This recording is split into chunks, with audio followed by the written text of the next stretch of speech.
Hey, Shalom, Shalom. I want to start off as always by giving all praise to Yahweh Hashem Yahweh Shai. Double honors, Apostle GMS, and honors to you brothers doing the work in truth, with sincerity. It's just on, what do you call it? I can't share the video. Rather, I won't share the video only because, they basically, less the scoffers get the video and then, it carries on even more. But, because the title has some revealing information in it, right? So I'd rather not share the video, but basically in the video, make mention about how you can deal with prosies and that, which just ain't true, right? One of the points they made is basically, another man's been in there, so you then ask them more about the women you deal with on a regular basis, right? Now this is just getting it according to the law. Um, rather just getting you examples where men in the scriptures have done that. Ain't nothing wicked about it. You know, um, you know, but yeah, let me get the scriptures to him. It's Genesis 38:12. Well, it says, and in the process of time, the daughter of Shua, Judah's wife, died, and Judah was comforted and went up to the sheep shearers to Timnath, he and his friend Herod, the Adulamite, right? So, basically, what do you call it? That Judah, lost a child, man. She needed to comfort him, so he just went, went went out on a boozer with the lads. He went out and said, look, man, let's go to Timnath, you know. And it goes on to say, and it was told Tamar. Right now, Tamar was the what do you call it? The wife that Judah had got for his son. Then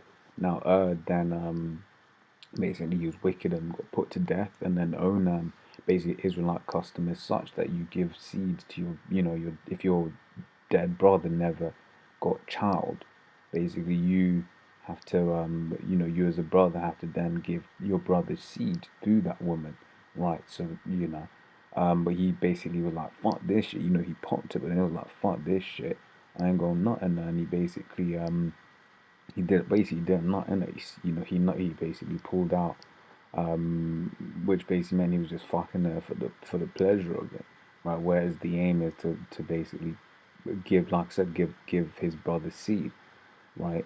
And it says so basically Onan got put to death, which is why he got put to death. Basically, it's not saying you can't use a condom, but these women out here walking STD factories. But if you don't want to use them, that's on you. You just got to deal with the consequences. If you do want to use them, that's on you. You got to deal with those consequences in lack of pleasure. Right, so it's a lose-lose situation either way. Right, it says, we carry on. It says, and she put her widow's garment off from her. Right, it says, and covered her hair with a veil, and wrapped herself, and sat in an open place, which is by the way to Timnath. For she saw that Shelah was grown, and she was not given him unto wife. So basically, Judah promised a third child, but he was like, look, man, basically he's trying to say, man, each time my son deals with this woman, man, he ends up dropping dead, man. I ain't trying to arrest my third son now. Right, so she was basically like, my man's fuck with me, cool. Right. So then she goes on to say, when Judah saw her, he thought her to be an harlot because she had covered her face. Right, it says, because what you're seeing here is that, a widow had certain garments, a harlot had certain garments, whereas nowadays all these women just dress as harlots. Right, I saw this the tweet a while ago, it was a meme basically saying, giving you what do you call it, a picture of how harlots were depicted in like the 80s, 90s in TV, and how teenage girls were dressed in the 20 in the 2000s, like 2000, 2010, whatever, what have you, and basically showing that the children were dressed worse than the harlots were depicted, way back when, right? So we carry on. It says, and he turned unto her by the way, and said, go to, I pray thee, let me come in unto thee. But he knew not that she was his daughter-in-law. And she said, what wilt thou give me that thou mayest come in unto me? Right? It says, and he said, I will send thee a kid from the flock. And she said, wilt thou give me a pledge till thou send it? And so basically he then goes and deals with her, this, that, and the other, and that was perfectly lawful. Right? He even goes on to say, right? Verse 21 says, then he asked the men of the place, saying, where is the harlot that was openly by the wayside? And they said, there was no harlot in this place.